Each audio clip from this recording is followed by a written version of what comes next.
Hello दोस्तों, आज हम पढ़ेंगे संख्याएं व उनके प्रकार, जिनमें हम पढ़ेंगे प्राकृतिक संख्याएं क्या होती है, पूर्ण संख्याएं क्या होती है, पूर्णांक संख्याएं क्या होती है, सम विषम संख्याएं क्या होती है, भाज्य और अभाज्य संख्याएं क्या होती है, परिमेय अपरिमेय संख्याएं क्या होती है।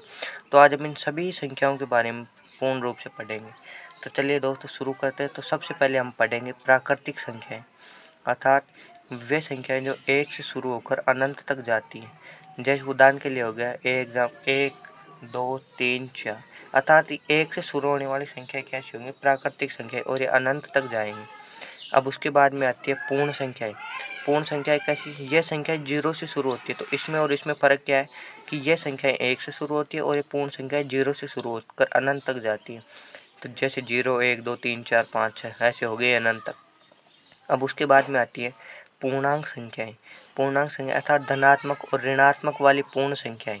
धनात्मक और ऋणात्मक वाली पूर्ण संख्याएं जैसे होगी एग्जाम्पल +1, +2, +3, +4, -1, -2, -3, -4।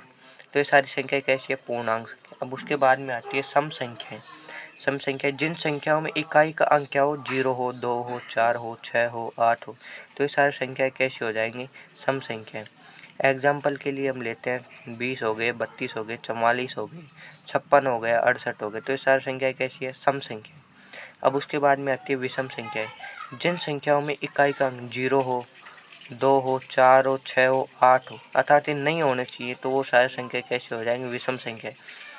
जैसे 31, 63, 67, 57। सम संख्या और विषम संख्या में अंतर क्या होता है कि सम में तो इकाई का अंक 0, 2, 4, 6, 8 होता है और विषम में इकाई का अंक 0, 2, 4, 6, 8 नहीं होता है। अब उसके बाद में आ जाती हैं भाज्य संख्याएं। भाज्य संख्याएं वे संख्याएं जो केवल अपने और एक के अलावा भी किसी और संख्या से पूरा पूरा कर जाए, अर्थात किसी और संख्या का भी उसमें पूरा पूरा भाग चला जाए, तो सारी संख्याएं कैसी हो जाएंगी, भाज्य संख्या।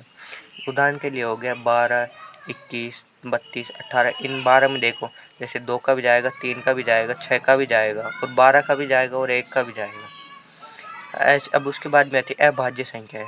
जिन संख्याओं में केवल अपने और एक से ही विभाजित हो, अर्थात जिनमें केवल खुद का और एक का ही भाग जाए। जैसे 2 हो गया, 3 हो गया, 5 हो गया, 7 हो गया, 11 हो गए।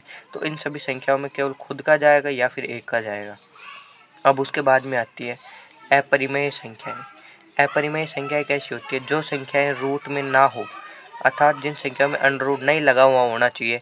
तो एग्जाम्पल के लिए हो गए 2 हो गए, 8 हो गए, 8.32 हो गए, 54/39 हो गए। तो ये सारी संख्याएं कैसी है, ये संख्या है परिमेय संख्या।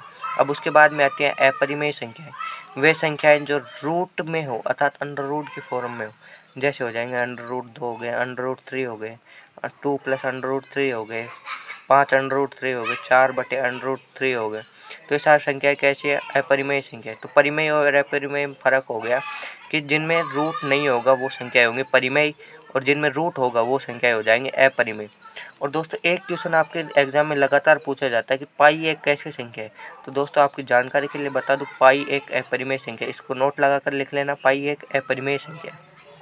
तो दोस्तों आज हमने पढ़ा प्राकृतिक संख्या क्या होती है, पूर्ण संख्या क्या होती है। तो प्राकृतिक और पूर्ण बता दिया। प्राकृतिक में 1 से हो जाएंगे और पूर्ण संख्याओं में हो जाएंगे 0 से 0, 1, 2, 3, 4। और पूर्ण संख्या पूर्णांक कैसे हो जाएंगे, पूर्णांक धनात्मक और ऋणात्मक वाली पूर्ण संख्या पूर्णांक संख्या। सम में जिनमें इकाई का अंक 0, 2, 4, 6, 8 हो। विषम संख्या जिनमें इकाई का अंक 0, 2, 4, 6, 8 नहीं हो। भाज्य संख्या जिनमें खुद के अलावा भी किसी और का भाग चला जाए पूरा पूरा। अपरिमेय संख्याएं।